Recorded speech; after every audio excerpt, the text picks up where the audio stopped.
Hey everyone, and welcome back. I'm Dr. Cola B. Today we need to talk about the one thing that truly shatters the dismissive avoidance entire system. You think you know what it is, don't you? You think it's that 10-page text you sent at 3 a.m. outlining every broken promise. You think it's the screaming match in the car, the crying, the begging, or the day you finally blocked them on every platform. You think that's the moment that finally got to them. I'm here to tell you as a psychologist, that's not it. In fact, all of that chaos, it just feeds their narrative. It proves to them that you're the emotional one and they're the calm one. It validates their decision to pull away. You want to know the worst rejection, the one thing that haunts them when the distractions fade. It's your silence. No, not the angry, I'm punishing you silence. That's just another power play. That's still chasing. I'm talking about the silence of peace, the silence of indifference, the silence that comes when you finally, truly stop trying, the silence that says, I'm not mad, I'm not waiting, I'm just done. That is their kryptonite. Today, I'm going to explain the psychology of why that silence is so devastating to their system and how you, out of self-respect, caused the one rejection they never saw coming. You are not too needy. Before we get into their operating system, we have to talk about yours, because I know how you feel. You've spent months, maybe years, feeling like you are too much. You're the too emotional one, the too needy one. They'd sigh when you wanted to talk. They'd pull back when you needed reassurance. They made you feel like your basic human need for connection and consistency was an impossible burden, and you believed them.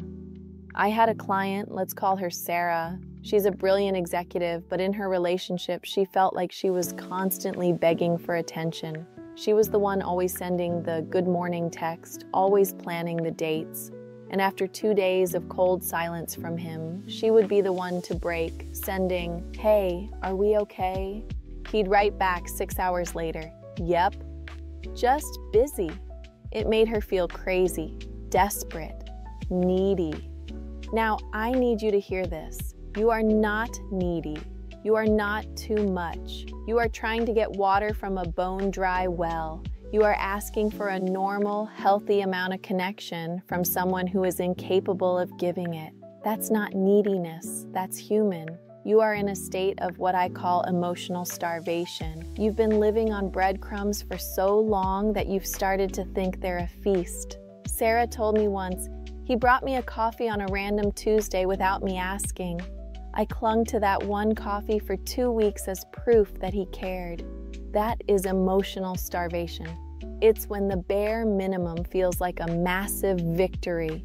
You've become an archaeologist of love, digging through the rubble of their indifference for the tiniest shards of proof that they care. And it has eroded your self-esteem. You silenced your own needs, hoping that by asking for nothing, you would finally be given something. And it never worked. So let me say it one more time. The problem was not your neediness. The problem was their avoidance. And that bone-deep exhaustion you feel, that's what finally gave you the strength to stop. Their operating system, the fortress of control to heal, you have to understand. So let's get inside their head. Here is the #1 rule for the dismissive avoidant. Intimacy equals danger. Vulnerability equals a loss of control. Let me be very clear. They are not afraid of you. They are afraid of the need you represent. Real, close, vulnerable love doesn't feel like safety to them. It feels like being trapped. It feels like an obligation that will eventually demand more than they can give. Somewhere in their past, they learned a painful lesson.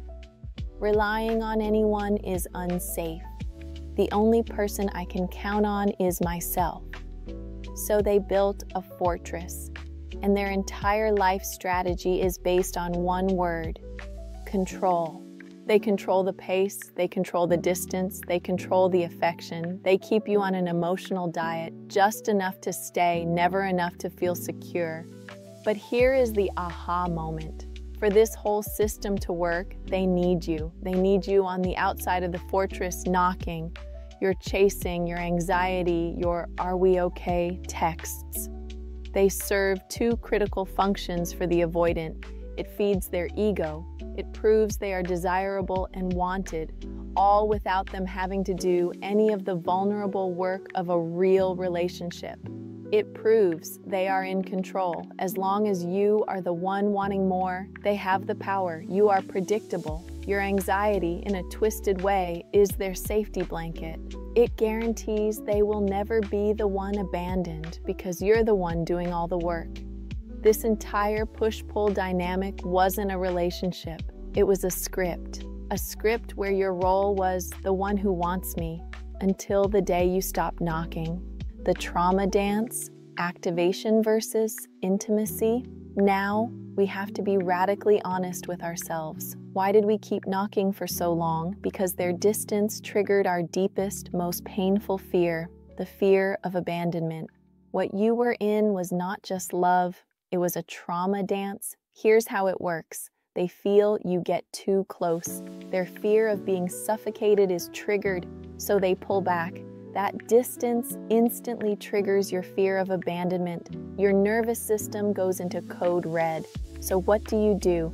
You push forward, you chase, you try to close that gap, but the more you chase, the more they feel suffocated. So the further they run, and the further they run, the more you panic, and the harder you chase. It's a perfect, vicious, and utterly exhausting cycle. And here's the biggest lie we tell ourselves in that dance. We mistake intensity for intimacy. You thought, this must be real love because I feel it so strongly. This pain must mean it's a soulmate connection. That wasn't love, that was activation. That was your nervous system screaming, danger, I am about to be abandoned again. Fix it, don't let them leave. You weren't just trying to get their love, you were trying to prove your own value. You were auditioning for a role they never intended to cast. Until one day, the pain of staying the same finally became greater than the fear of walking away. I want to pause here, because if you've lived in that trauma dance, you know how painful that is. And if you're ready to finally break that cycle, if you're ready to talk about the day you finally chose you, do me a quick favor and hit that like button. It's a declaration that you're done mistaking intensity for intimacy. It really helps the channel, and it lets me know we're on the right track together. Okay, let's talk about what happened. The day you stopped. It wasn't a big, dramatic movie moment. It was quiet. It was the click, the quiet internal snap where the part of you that was holding on just let go. It was the sound of your exhaustion finally becoming heavier than your hope. My client Sarah, she was in her car having typed out that no pressure, just checking in text. And she just looked at it and realized, I'm done. I'm just so tired. And she deleted it, and she didn't send another one. You just stopped. You didn't block them. Blocking is still a powerful emotional reaction. No, you did something far more profound. You just let the thread go.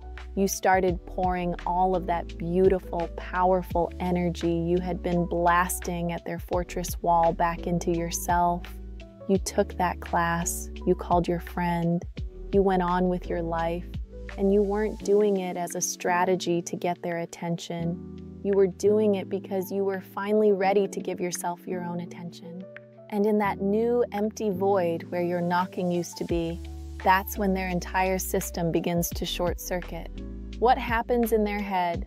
The 3 phases. This is the part you've been waiting for. What exactly happens inside their fortress when the knocking stops? Phase 1, relief, week 1 to 2. The first thing they feel is relief. Phew, the pressure is off. She finally calmed down. They enjoy it. They feel free. They focus on work. They go to the gym. They tell themselves, see, I was right. She was too needy. This is much better. They feel powerful. They feel in control. Phase 2, confusion, week 3 to 4. The relief starts to fade. It's replaced by a low-grade static. Wait, why hasn't she texted? She always texts by now. This is the pattern interrupt. This isn't in their script. He posts an Instagram story he knows you'd normally react to. He checks the viewer list. You're not there. The predictability is gone. This is deeply unsettling. Phase 3, panic, month 2+. This is the moment. The confusion gives way to a cold, creeping panic. He realizes, oh my God, she's not playing a game. She's not waiting for me. She left. And this is why it's the worst rejection he will ever experience. You didn't yell, you didn't cry, you didn't give him a single thing to react against. By walking away in peace, you flipped the entire script. He was supposed to be the one in control. He was supposed to be the one who leaves. But you left, and you didn't even slam the door. You took away his power, you took away his control, and you forced him to face the one thing he spent his life running from. He was the one left behind. He wasn't just rejected, he became irrelevant. Your reclamation, that is the power shift. Your power was never in getting them to change. Your power was always in loving yourself enough to walk away. Now listen to me, because this is what's coming next. When that panic is at its peak, they will come back. Your phone will buzz, and there it is, the text. Hey, just checking on you. This song made me think of you. The old you would have felt that jolt of adrenaline. He's back. He does care. But the new you, you'll see that text for exactly what it is. It's not love, it's not change, it's an audit, it's a test, it's him in a panic, checking to see if you're still knocking. It's him trying to see if he still has control. And in that moment, you will finally recognize the profound difference between being wanted and being valued. What you did was not an act of revenge, it was an act of evolution. You didn't do this to punish them. You did this to save yourself. You finally stopped rejecting your own needs. You didn't just reject an avoidant, you rejected the pattern. The work isn't about how to get them back. The work is about how to never, ever lose yourself again. This is Dr. Cola B. Thank you for being here and doing this incredibly hard work. If this episode gave you the clarity to reclaim your power, please like this video and subscribe to the channel. Don't forget to hit that notification bell so you never miss a video. This is your community for healing, and remember, your indifference isn't a game, it's your graduation. Keep doing that work. I'll see you in the next one.